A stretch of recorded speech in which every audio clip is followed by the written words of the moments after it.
Hi, boys and girls. This is Ms. Kathy. I'm so happy you've joined me today for another story just for you. Rafael's Choice by Patti, Emanuele. The front of the t-shirt held an image of a dying gang member. It announced that Rafael belonged to a specific gang. Never take this off, the gang leader had warned him. Rafael had obeyed. Complete loyalty to the gang was expected. Rafael didn't really like belonging to a gang. What he really thrived on was painting and drawing. Why did God make me this way? Rafael wondered out loud. He hid his talents from the members of his gang. If they found out, there would be real trouble. He was supposed to care only about gang business. Rafael wanted to shout that he didn't even want to be a gang member. Sometimes he wanted to be free like his friend Alex from school. But in Rafael's world, there seemed to be no way out of his lifestyle.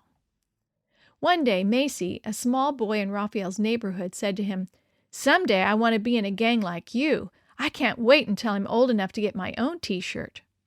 Rafael shuddered. This boy was watching him. Rafael felt as if he were leading this little boy into a life of crime. He glanced down at his t-shirt and resisted the temptation to rip it off. "You could be an example to Macy," Alex told Rafael one day after school. "If you turned your life over to Jesus, you could teach him that Jesus, not the gang, will fill his life." The two boys walked toward Alex's apartment complex. Rafael glanced upward toward Alex's apartment. He saw the curtains move. Rafael knew it was Alex's mother watching for her son to come home. Rafael felt a pang in his heart.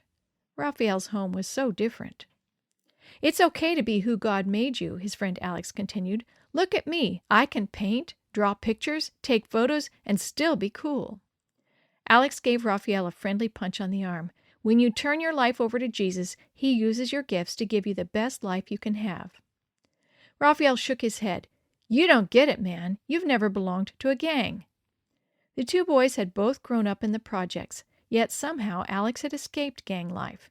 He had poured his energy into his church. His mother had propelled him there, insisting that every free moment be spent in service to others, and that his loyalty to Jesus be unquestioned. Rafael envied Alex and his life, yet he was afraid of quitting the gang. "Jesus is there for you, man," Alex reminded Rafael. "I could ask my youth leader to visit you. Better yet, come to church with me this weekend," Alex encouraged. Rafael thought about his friend's invitation. He knew that his allegiance was supposed to be to the gang, not to art, not to Jesus. But he also knew that if he continued his life with the gang, his future would be jail or something worse.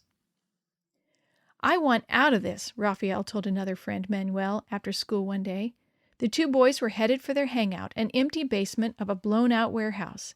There were many buildings like that one in the city, marked by scars left from gang wars and vandalism. Emanuele was silent. When they reached the warehouse, he found a used cigarette on the cement floor and lit it with his last match. He inhaled slowly and breathed out a stream of smoke. Emanuele had smoked cigarettes, and worse, for several years. He was 12 years old. "Alex told me that I can have a different life if I follow Jesus," Rafael told Emanuele. "Church talk," Emanuele muttered. Just then the door burst open. "Get out of here!" Ralph, a fellow gang member, shouted. "They're coming here for you," he said, pointing to Rafael. "There's going to be trouble." "What?" Rafael stammered. "Tommy heard that you draw pictures. He said they're going to teach you how you should be spending your time." Rafael glanced over at Emanuele. "How did they find out?" he asked. Emanuele shifted uneasily. "Look, you gotta learn. It's for your own good." He turned away from Rafael. So that was it. Emanuele had ratted on him. Rafael pushed past Emanuele and bolted out the door. "There's no place to hide!" Emanuele shouted after Rafael.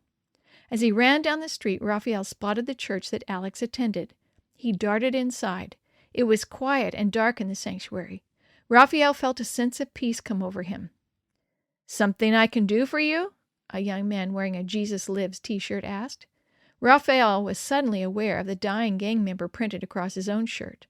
The man glanced at it and then gazed steadily into Rafael's eyes. "Something wrong?" the man probed gently. "I need help," Rafael blurted out. "My name is John. I'm the youth pastor here. Come with me and we'll figure this out together," the man told Rafael as he led him to his downstairs office. As Rafael gazed around the small office, his eyes settled on an open Bible on the youth pastor's desk. After Rafael explained his problem, John cleared his throat and said, "You need to understand you're not alone. Jesus is here with you." Just then, Rafael heard a commotion in the sanctuary. His gang had entered the church. "We'll find him," Rafael heard Tommy tell his gang. "We need to pray," the pastor told Rafael. Rafael bowed his head with a deliberate effort to block out the noise outside the room and asked Jesus into his life. Rafael and John walked upstairs. They spotted Tommy, who smiled slowly and wickedly. Behind him, the other gang members lined up, awaiting instructions. Vivid images of past street fights popped into Rafael's head. He knew what kind of lesson the gang could teach him. Rafael thought about his bedroom with its walls covered in paintings and a half-finished canvas propped up on his table. Rafael loved the way the colors came alive and his imagination erupted onto the blank canvas. Creating something unique made him feel free from the poverty that he knew all too well. Alex was right. God had made Rafael unique. Rafael knew it was time for a decision. Would he grow up and be a gang member or choose to follow God and use the gifts he'd given Rafael as an artist? "Thank you for making me just as I am," Rafael prayed silently. "Protect us, Lord."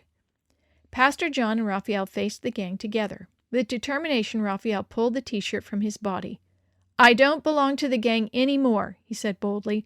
"I belong to Jesus." The boys stared at Rafael. Minutes passed, feeling like hours. Tommy cleared his throat. "This is it," Rafael told himself. He clenched his fist. "It takes guts to quit," Tommy said to Rafael. "This Jesus must be strong." Slowly, Tommy and his gang shuffled out of the church. When young Macy heard that Rafael had quit the gang, he asked him, "Whose gang are you in now?"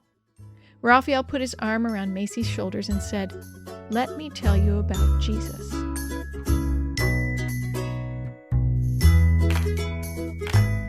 The story you have heard today is from Guide's Greatest Stories, written by various authors and compiled by Randy Fischel, and used with permission from the Pacific Press Publishing Association. If you're interested in any other books published by the Seventh-day Adventist Church, please visit AdventistBookCenter.com or call 1-800-765-6955.